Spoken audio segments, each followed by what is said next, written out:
जी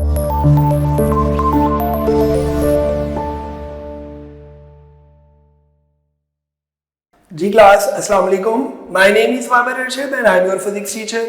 उम्मीद है सब खैरियत से हैं। आज हम चैप्टर नंबर 8 का नेक्स्ट टॉपिक करने जा रहे हैं, which is domain theory of magnetism.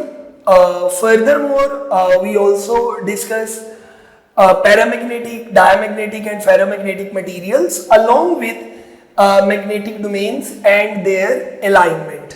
तो सबसे पहले बच्चों यहाँ पर आपने राइट साइड पर देखना है, आपके सामने मैंने एक मैग्नेट जो है वो ड्रॉ किया है और आपको पता है कि जो मैग्नेट है इसका मैग्नेटिक फील्ड नॉर्थ से साउथ पोल की तरफ होता है। तो आप देख रहे हैं कि मैग्नेटिक फील्ड लाइन जो है वो नॉर्थ से निकलकर साउथ की तरफ जा रही है। अब सोलेनाइड नीचे मैंने सेकंड डायग्राम में ड्रॉ की है और उसके साथ एक बैटरी अटैच कर दी है और आपको ये भी पता है कि when current passes through a solenoid it behaves like a bar magnet. ये बार मैग्नेट की तरह बिहेव करती है, यानी कि इसका मैग्नेटिक फील्ड और नीचे सोलेनाइड का मैग्नेटिक फील्ड दोनों क्या होंगे, सेम होंगे। अब क्वेश्चन ये है सोलेनाइड के अंदर मैग्नेटिक फील्ड कहां से आया? तो आंसर है बच्चों मोशन ऑफ चार्जेस। तो सोलेनाइड में क्योंकि इलेक्ट्रॉन्स हैं तो हम रिस्पॉन्सिबल किसको ठहराएंगे? इलेक्ट्रॉन्स की मोशन को, जो रिस्पॉन्सिबल है फॉर दिस मैग्नेटिज्म। तो बेसिकली कोई भी जो मटेरियल जो मैग्नेट है उसमें आप देखेंगे तो आपको पता चलेगा कि उसके अंदर मौजूद इलेक्ट्रॉन्स दो तरह की मोशन करते हैं, एक स्पिन, दूसरा ऑर्बिटल। मैं यहां पर लिख भी रहा हूं, आपने याद भी रखना है। जो इलेक्ट्रॉन्स है उनकी दो तरह की मोशन है, एक स्पिन है और दूसरी ऑर्बिटल है। स्पिन का मतलब बच्चा होता है अपने ही एक्सिस के गिर्द घूमना, लाइक दिस, और ऑर्बिटल का मतलब होता है in a circular path, motion in a circular path. Chapter number 2 में हमने टाइप्स ऑफ मोशन को डिस्कस किया भी था। अच्छा, अब होता ये है कि कुछ मटेरियल ऐसे होते हैं जिसमें इलेक्ट्रॉन्स की स्पिन और ऑर्बिटल मोशन या तो वो एक दूसरे को सपोर्ट करते हैं और कुछ मटेरियल ऐसे होते हैं जिसमें वो एक दूसरे के वो कैंसिल कर देते हैं, इफेक्ट को कैंसिल कर देते हैं। जिनमें आंसर जीरो ना आए, आंसर कुछ रिजल्टेंट आए, उसे आप बोलते हैं डाइपोल, मैग्नेटिक डाइपोल। आपकी बुक में डेफिनेशन भी आपको मिल जाएगी। यानी अगर आपको इलेक्ट्रॉन और की ऑर्बिटल और स्पिन मोशन की वजह से रिजल्टेंट मिले, जीरो ना हो, तो वो कहलाएगा मैग्नेटिक डाइपोल। अच्छा, अब हम आगे चलते हैं और इनकी टाइप्स देखते हैं कौन कौन सी है।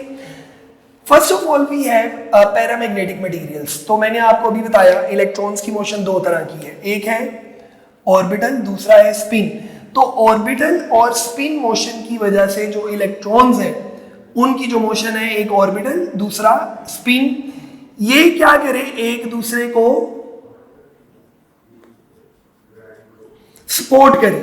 तो ऐसे मटेरियल्स को हम बोलते हैं paramagnetic materials and aluminium and lithium are their examples.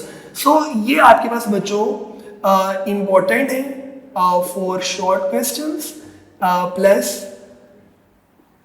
MCQs में पूछा जा सकता है जी lithium is an which material, तो आपने इनमें से एक सिलेक्ट करना होगा। Next one is diamagnetic material.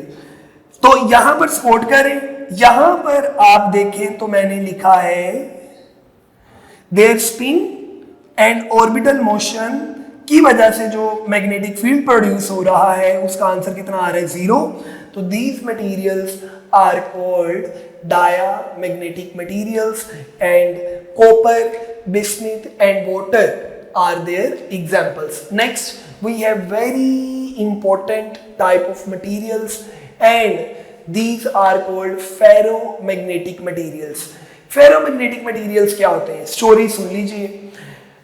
इनमें हमने पढ़ लिया कि एक में स्पिन और ऑर्बिटल मोशन एक दूसरे को सपोर्ट करती है, एक में कैंसिल कर देते हैं। फेरोमैग्नेटिक मटेरियल्स में कुछ रीजन्स ऐसे होते हैं जहां पर इलेक्ट्रॉन की स्पिन और ऑर्बिटल मोशन एक दूसरे को सपोर्ट करेगी और उस मटेरियल का वो वाला हिस्सा हाईली मैग्नेटाइज हो जाएगा। वो हिस्सा जब हाईली मैग्नेटाइज हो जाएगा तो इस तरह के बहुत हिस्से आपको मिलेंगे जो हाईली मैग्नेटाइज होंगे, लेकिन ओवरऑल वो एक दूसरे के इफेक्ट को कैंसिल कर रहे होंगे। तो इन मटेरियल्स को जहां पर पोर्शंस हो, रीजन्स हो where magnetic where spin and orbital motion of electrons support each other and that region becomes highly magnetized, so these materials are called ferromagnetic materials। और वो जो regions हैं जहां पर spin और orbital motion एक दूसरे को support करके उसको highly magnetized बना रही है, that is called magnetic domains। so आप यहां पर देखें, मैंने लिखा है The group of atoms in ferromagnetic materials form a region।